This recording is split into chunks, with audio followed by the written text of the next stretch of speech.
the insincerity on the part of the government is the problem, or is the reason why you had the frequency of strike here in the institution. Because over and again, agreements have been signed, they won't honor. So when agitations start coming up from our members, you follow them up to a point where the members will have no option but to declare a strike. One on the issue is the issue of pension. Taraba State University has no pension arrangement. That is number one. You can quote me anywhere. Has no pension arrangement at all. The university was established in 2008. Many of our colleagues that have died, the only money that will be given to them is an amount of money that is not up to 100,000 for burial rights, and that is not terminal benefits. This is something ridiculous. And then for our colleagues that left this university to other places, they have nothing to benefit. If you had, the law said that at a point you have a number of years you serve the university. When you are going, you have benefits from them. That has not been going on in the university. And the university system operates a system where you have a contributory pension scheme. It's not a determined pension scheme where at the end the government will say, okay, this is what we are going to pay you. This you contribute. The employer and the employee contributes. And in the law establishing, in the pension law, there's a percentage that the government will contribute. There's a percentage that the employee will contribute. What we are saying is that we are ready to commence deduction. Where is the government commitment that their own percentage is to be added, or is going to be added, so that we'll have a total amount and be sent to our members' account, retired savings account?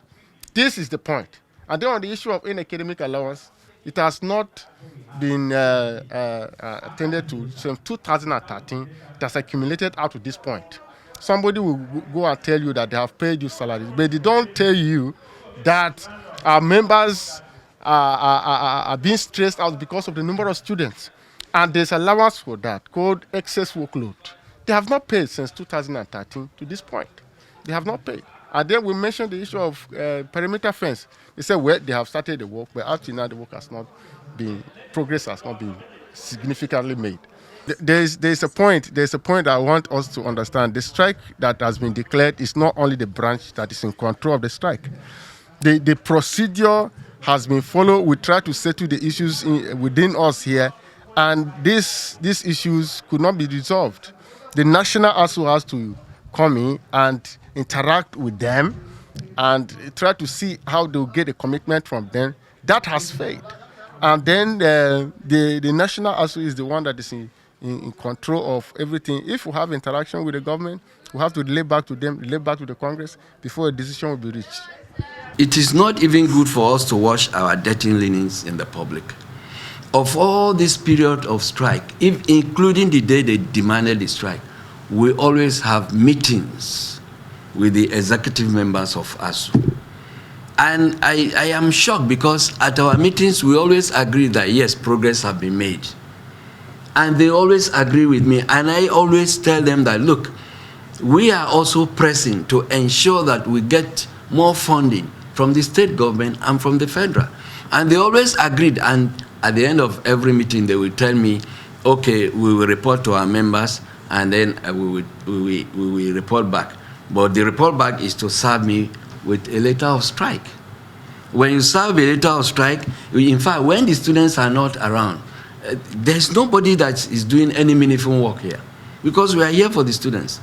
I have always appealed to them, and I'm still appealing to them to call off this strike so that we don't disrupt the academic work of our students and our staff.